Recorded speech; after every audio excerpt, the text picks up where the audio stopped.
painting is going to tell the true story once and for all.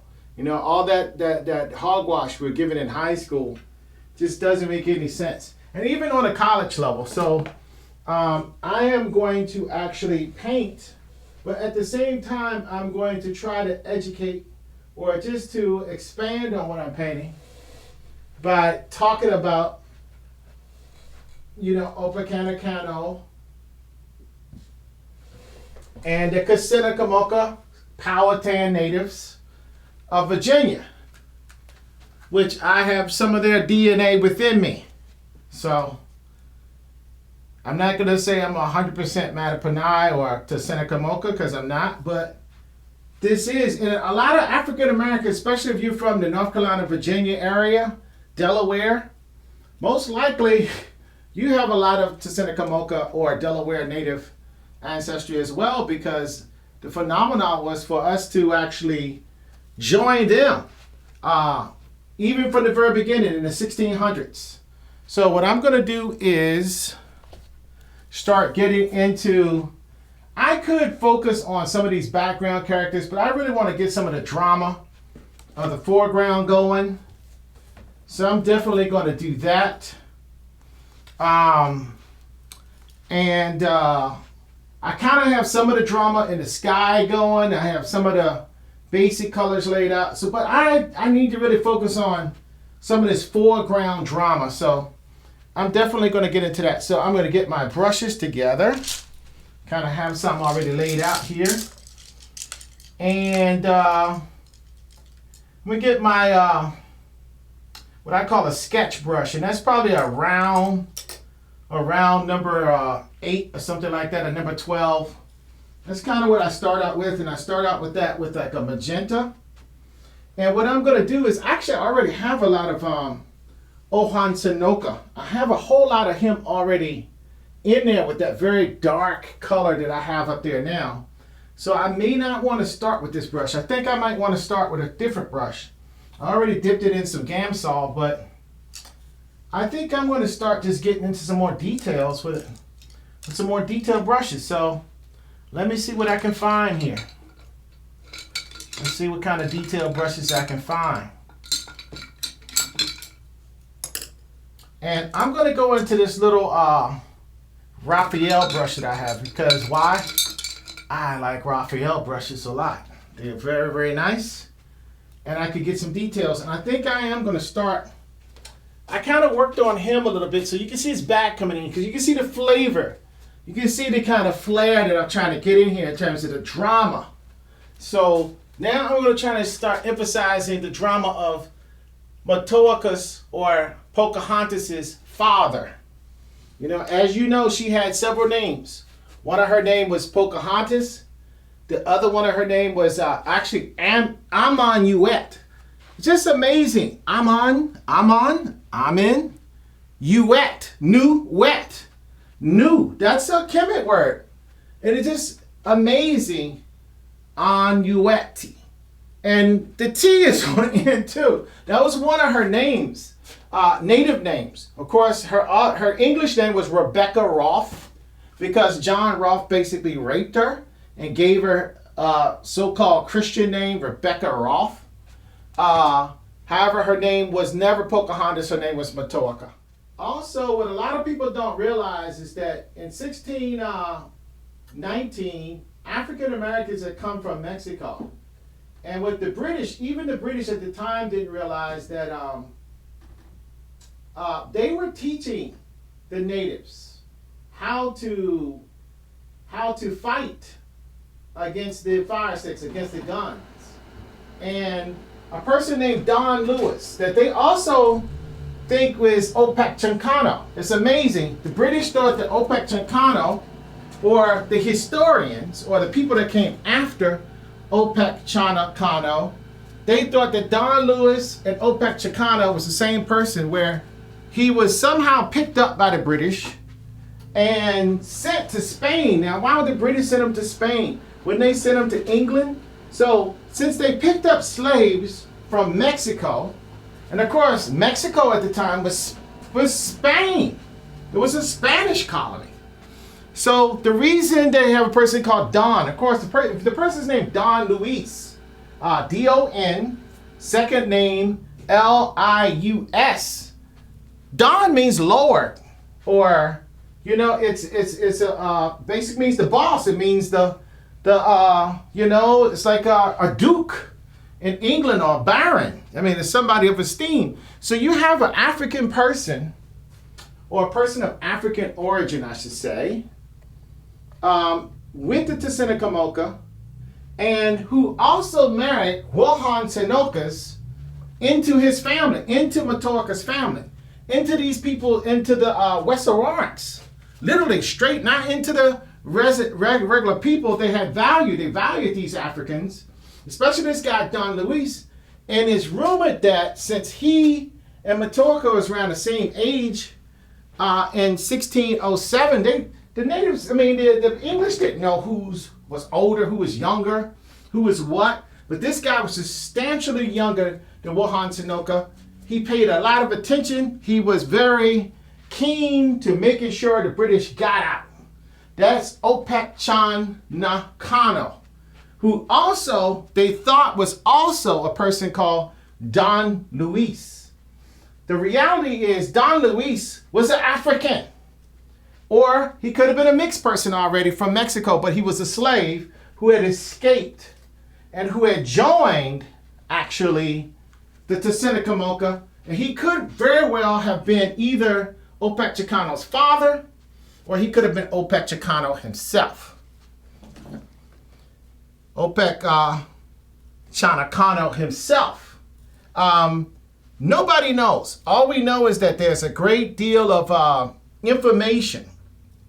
There's a great deal of information that is basically based on Tsenacommacah. So knowing exactly how to deal with the English, knowing exactly how not to get themselves shot or stabbed with the sword, and knowing exactly how to do guerrilla warfare and attack warfare perfectly against the English, minimizing their casualties and maximizing the casualties of the British. So by the time you get about 1612, about 2/3 of the colony persons were actually destroyed in combat, in battle, against Tsenacommacah, and by orders of Powhatan Confederacy, because Powhatan Confederacy was already an older gentleman by this point, but he still was very strong.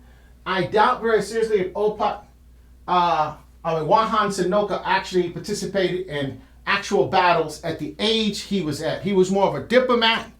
He was less of a warrior. He was not in that stage of life of basically leading the troops in battle. That was basically his young prince. His young prince would have been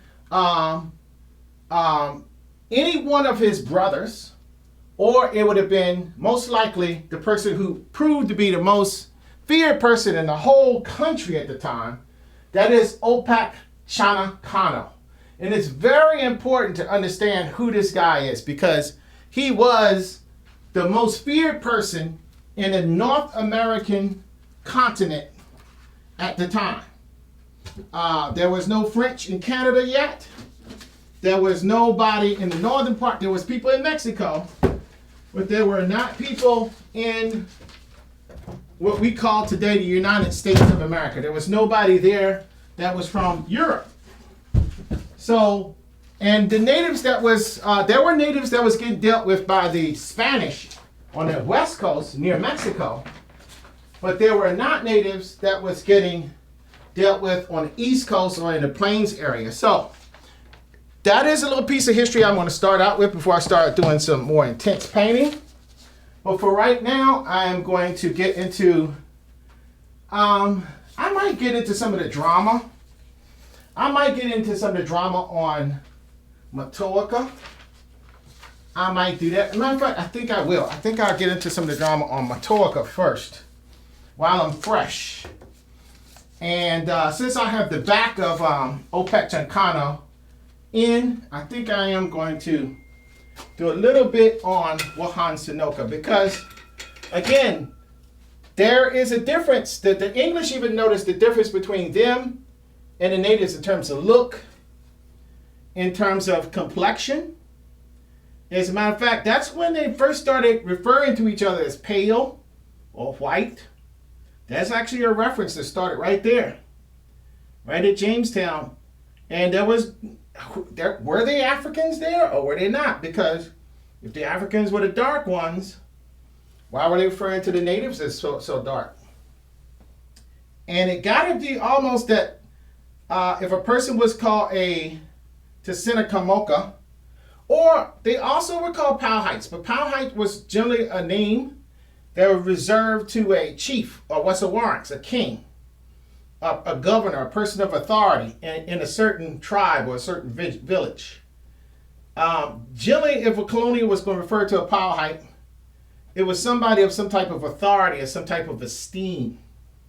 For the most part, they did not refer to them as the natives referred to themselves, to Tsenacommacah, but they referred to the place where Powhatan Tsenacommacah lived, which is in Richmond. He lived in Richmond, the area that we call Churchill, Virginia. Matter of fact, right now, if you go to Richmond, Virginia, Churchill is an African-American community. And that's actually where it used to be called Powhatan Hill. That's what the English call it. Powhatan Hill. And then what they did was they changed it to another English name because they wanted to eradicate the Powhatan. And then there was another tribe that was right there by the Powhatans that was cousin to the Powhatans. Powhatan is the tribe that Powhatan Tsenacommacah came from. They were not originally down there by the York River near the Chesapeake Bay. His family was closer to Richmond up the James River at Powhatan. And that's where, and it wasn't quite Powhatan like the Bon Air area of Richmond. It was just outside because they couldn't really live in Powhatan. So he was the closest to heaven. That was their heaven. Powhatan was their heaven.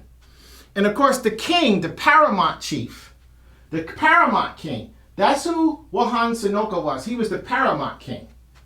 So it's very important to understand that there were Wessawarrants of each tribe. That was the head man. That was the Wessawarrants of each tribe. But there was also a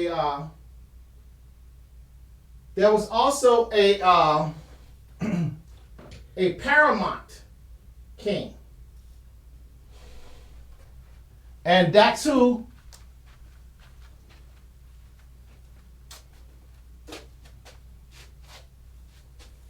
and basically what Powhatan Tsenacommacah did the main political moves. And they just think that Powhatan Tsenacommacah's younger brother, much younger brother, was Opec Chanakano. However, they don't really know. Nobody knows. If anybody said they know, they're just guessing because they just didn't have that relationship with Opec Chanakano. They just didn't. They did have a relationship with the diplomat. That was Powhatan Tsenacommacah, and they called him Powhatan or Powhatan. Based on where he was from, because that's what the natives call. If they said, who is your main leader? Take us to your main leader. They just said, he's at Powhatan. He's Powhatan. He's at Powhatan. He's at Powhatan. That's what they would say because there wasn't a whole lot of sentences. They had basic understanding of what each other was saying. So that's how the English got into calling them the Powhatans. And their language was the Algonquian language, which ranged all the way almost from Canada through the Great Lakes, all the way down from Massachusetts, really, all the way down through the Carolinas, through Tennessee, through Alabama, all the way to Georgia. So that was the reach of the language. Now, were there other languages spoken by natives in these same regions? Yes. But that was the reach of their language. Just to give you a perspective.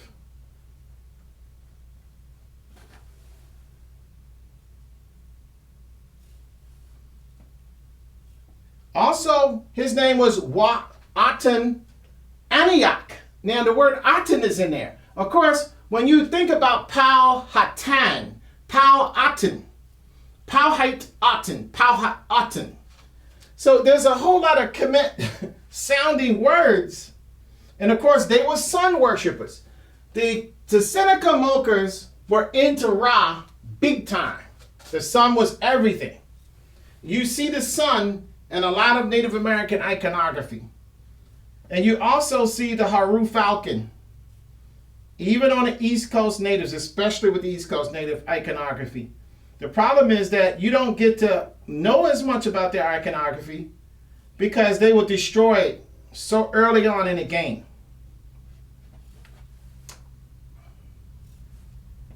Now I'm painting with a much tighter brush now.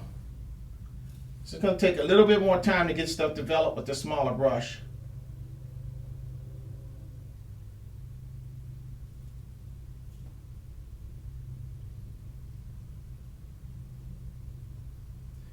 And of course, what Powhatan Confederacy had by the time the English showed up, he had 30 tribes in his confederacy.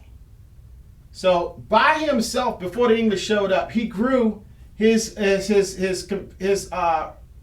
overall tribe of the Tsenacommacah from 7 tribes, including his arm, which is the Powhats, all the way to 31 tribes altogether. So he did most of this not through battle, but through diplomacy and intermarrying.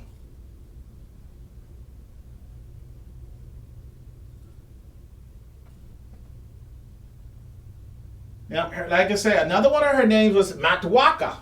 Another one of Pocahontas' or Matoaka's name was Amuet and Matoaka. So the natives had multiple names. So whenever you see these names show up that sound similar, they could actually, the colonials didn't know. All they know is what the natives called them at that time compared. And the base was based on what was happening. If they was in warrior mode, he had one name. If they was in a spiritual mode or in a ceremonial mode, or if he was in a royal mode, it would be another name. So their titles was based on what they were doing at the time in terms of what the people called them.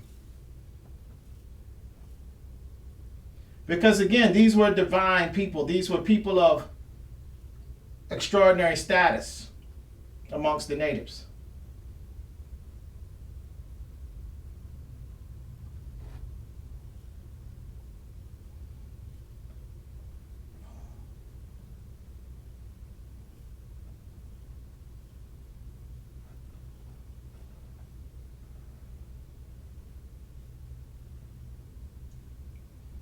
And the way Smith did everything, it was like he would give them some tools and different things as gifts. He was doing a lot of things with gifts to keep the people at bay, to keep the people kind of friendly with them.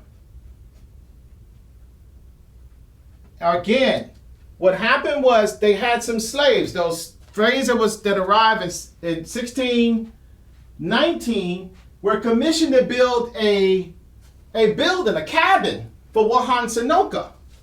And that was in the Gloucester County in the west Warwick.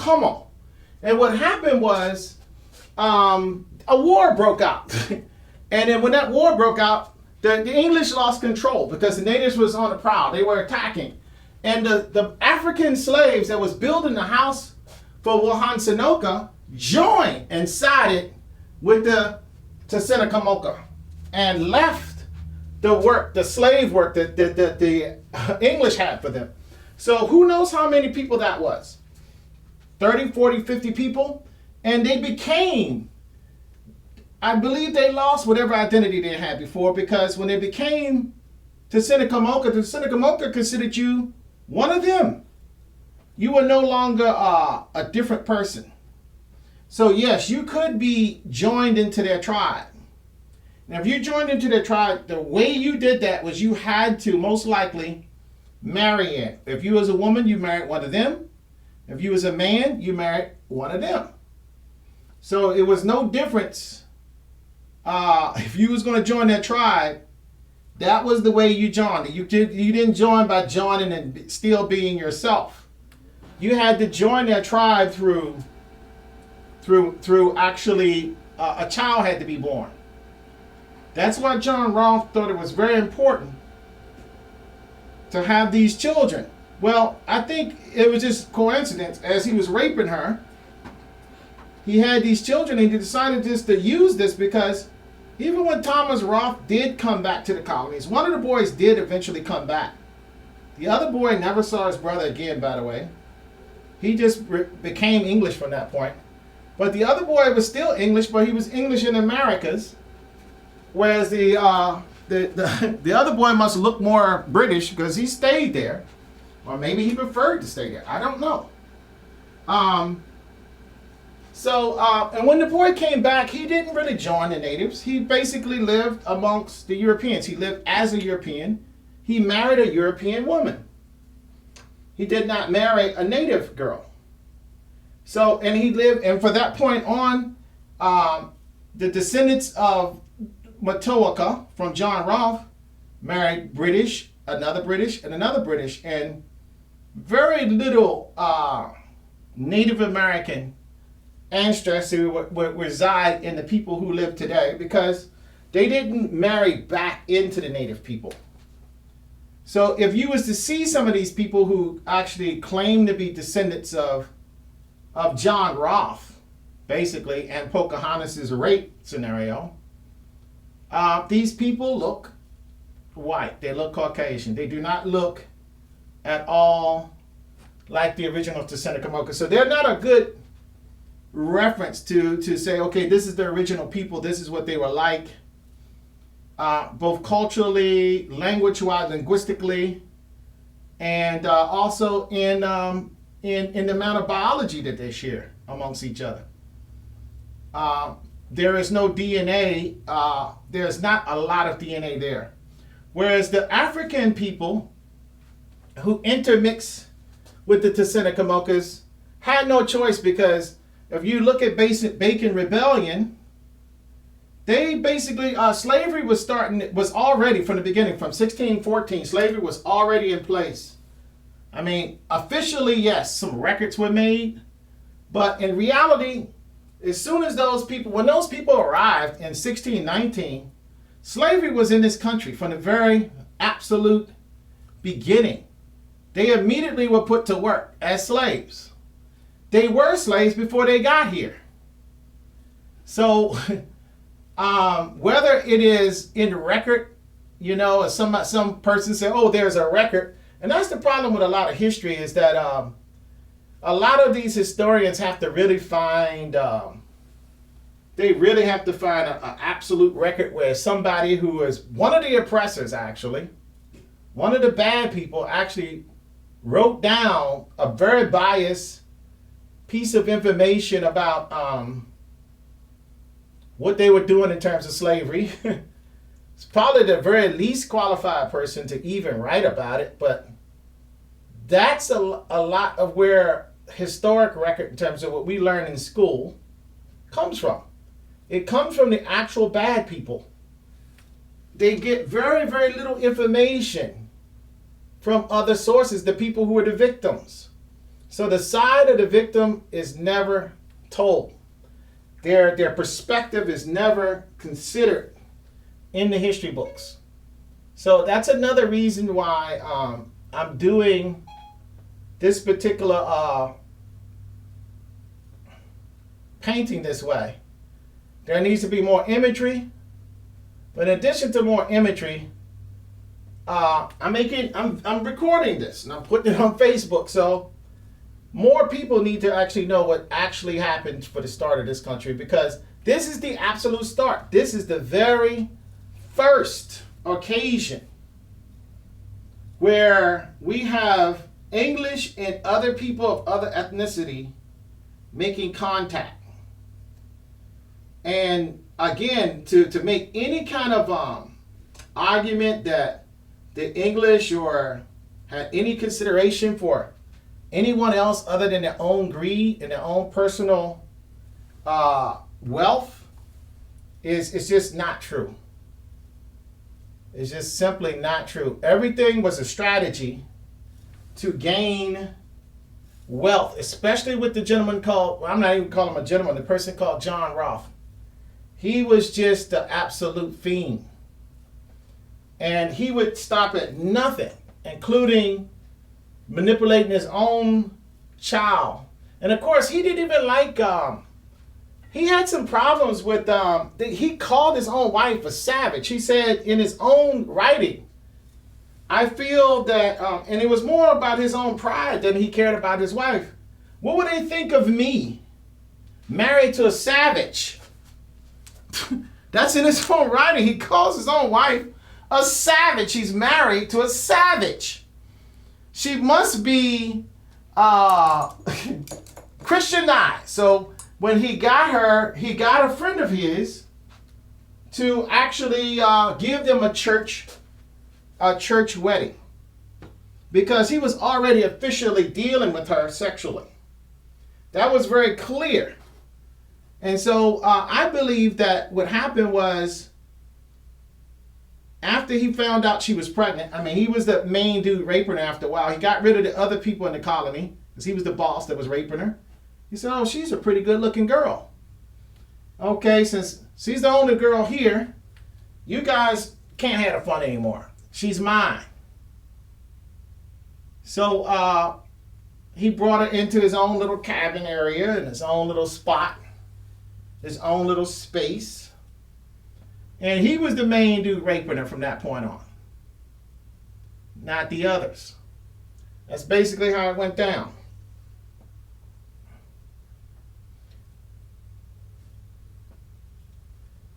And of course, at the same time, that's why we don't want to be anywhere pretentious about this.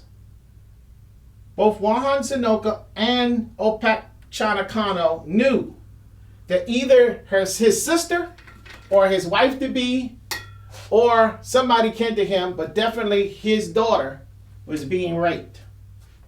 Now, I have to tell you, amongst the natives, if you were a distant cousin or a relative, you could still marry. I don't know if you can marry your sister, but a lot of times when you're going with power, and this happens a lot with royal people, they wind up marrying their cousins or their sisters.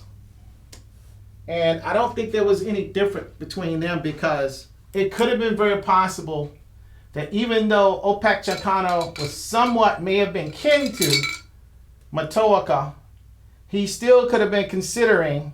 And a lot of times, like I say, these guys had multiple wives, and what they would do with that was just really for making the next heir. It really wasn't for we're going to have a relationship. They were really concerned about making powerful heirs. That's what they were concerned about. They weren't concerned about, okay, I'm in love with you. We're gonna do this because this is what we're gonna live together forever. No, they would actually, impregnate the young lady. She would become a princess. And then they would kind of move on to the next young lady. It happened that way some. And then of course they would be in another tribe. It would generally not be like in the same tribe where you're going to have some rivalry. But in that particular tribe, that young lady was a very important person. There were some warrants. She was a very important person, because she was the daughter of the paramount king.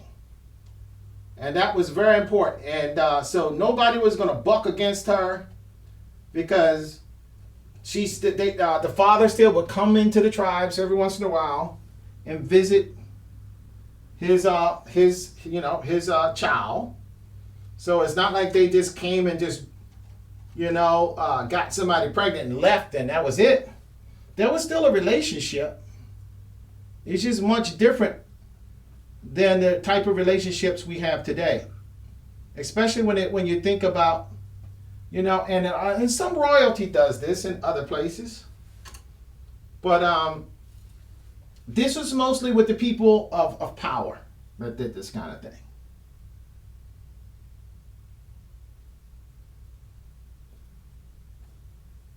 But for the most part, the interaction between the English and the Powhatan was pretty much always very delicate. It was never something that, you know, it was no Thanksgiving kind of stuff going. There was not a lot of love. It usually was a type of thing where it was appeasement.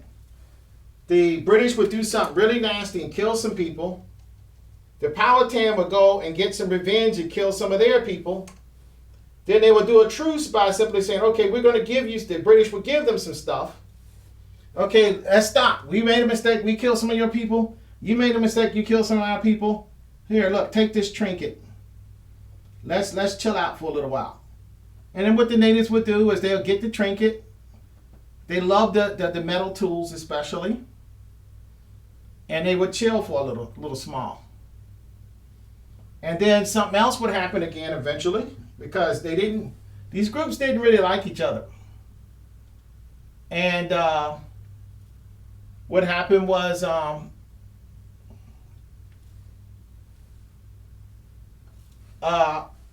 you know, the whole thing would cycle again. And this happened from 1607 all the way to 1644 officially. But unofficially, even beyond 1644, this kept going on. But the back of the Tsenacommacahs had been broken when Opec died. And when his main warrior group was deceived and defeated, thinking that they were gonna, it was a truce. It was thinking that, okay, we're gonna have an agreement to live again. We're gonna, because they had done this quite a few times. They got into a place where they fought. Both sides got tired of fighting, and they said, okay, let's just relax a little while. Of course, all in the meantime, while they're relaxing, the British are building forts. The British are hunkering in for the long haul. They're just reinforcing. They're reinforcing more and more and more. So this was the case most of the time. It was just more and more reinforcing and the reinforcement simply meant they built the fort along certain strategic places. Generally river, but the colonials did, it was a navigable river where they could get a big enough ship put a cannon on it. You know, it had to have some kind of cannon on it and some guys with some rifles. And that's basically what their strategy was. They got a ship, some guys with some rifles with a cannon on it. And that's where they would build a fort, wherever they could dock one of those things at. And they just kept doing that. They kept that up. Now, all that is a lie that says she fostered peace between the colonies. The only one that wanted peace was the colonials wanted the natives to do nothing as they take all their stuff, take all their land. That's basically what happened. So they wanted the natives to stop killing. There was no such thing as peace. And many times in the relationships, the person who did the killing first was always the colony. Most of the time when you see the native striking back, they struck back. They were not the initial people to initial a fight or a battle. They were always retaliating. They were almost never the ones who would be, they were almost never the ones who would be initiating anything. There was always a retaliation. Then to a certain point when Opec got on the scene and he realized that these people aren't going to stop. This is never going to stop. I'm going to have to do something. So then at that point, it got to be so that they were just all out, fighting the colonials. By the time you get to 1685, the English had basically passed laws that they were selecting all of the chiefs. At this point, they were just called chiefs of what was remaining of the Powhats or the Tsenacommacahs. So most of the people who became leaders after a certain date basically were puppets of the British. That's basically it.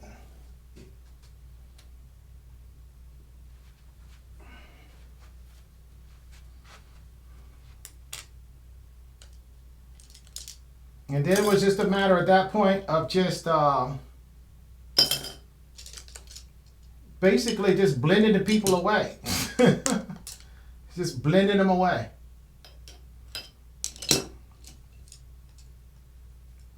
Of course, what they did was they introduced alcohol, gambling, and all kinds of vices to the natives. And they had never had a problem with that before, and then all of a sudden, this became a problem. So that was even more ways to subjugate what was remaining of the people.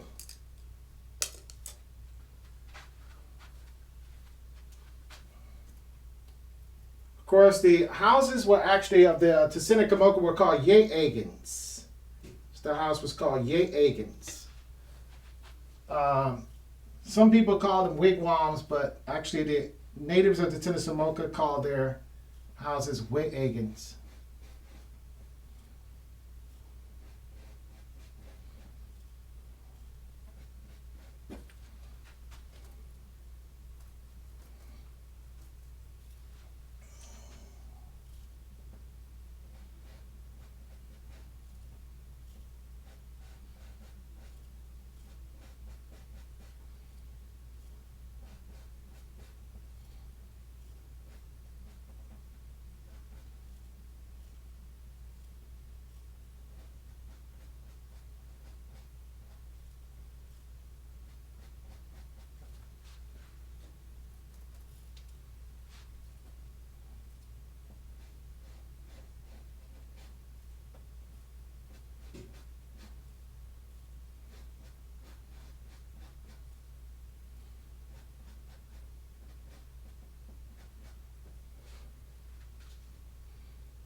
And natives really didn't have a concept of owning land. They often would just pull up a village. They would take their fires, they would burn the previous village, and kind of went to another area that was more fertile, because essentially they were farmers. They grew quite a bit of their own food. They also were hunters and fishermen as well. But there was quite a bit of farming going on.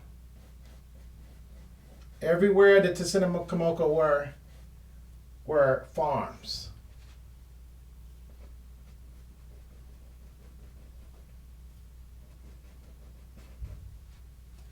And they did have a form of sun worship,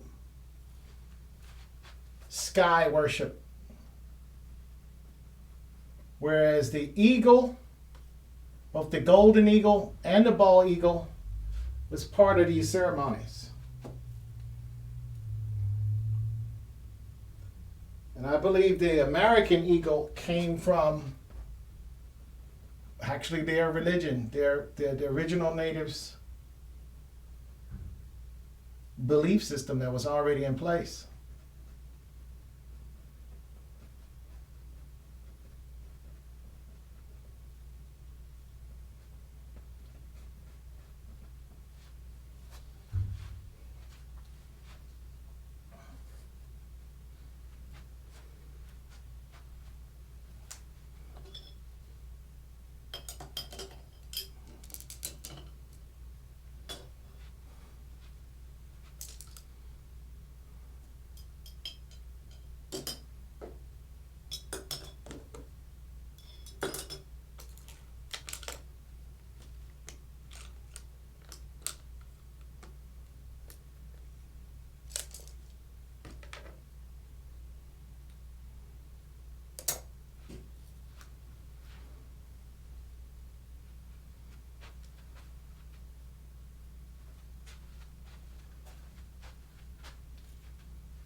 Another way to call their name is Powhatan, not Powhatan.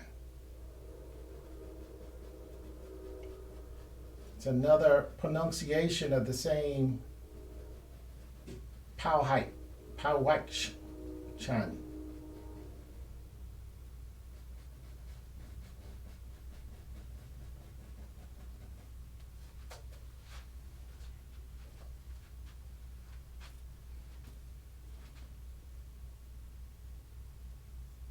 Powhatan had a lot of sons. Wahan Senoka had, most of the time, that's how he ruled each village. He would leave a daughter and a son, at least one. Oftentimes it was more than one. It's like a whole family of people. And that's how he got the loyalty. And those people were basically the rulers. They would become the rulers of that place.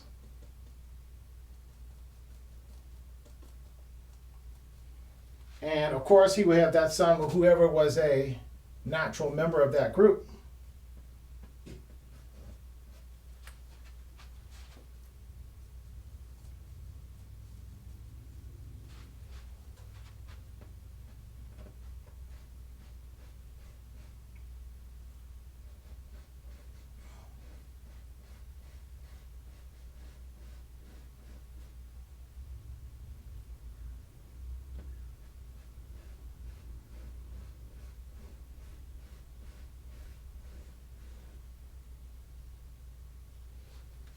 Of course, what the English was doing was every religious place they had was based on the sun. They came in and they burnt the places, all their holy places, to the ground. That's why Powhatan, which is one of their holy places, was decimated by the deceit of Opec Chicano. To discuss peace, all they really did was make it a place for the natives to die. So these people were pretty much diabolical. And they had absolutely zero respect for the natives, anything, especially for their religion.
Arohatek, that's what my little name is based on, is basically over Richmond. And that is an affiliate tribe of the Powhatans, Arohatek, which their main village was at the James River.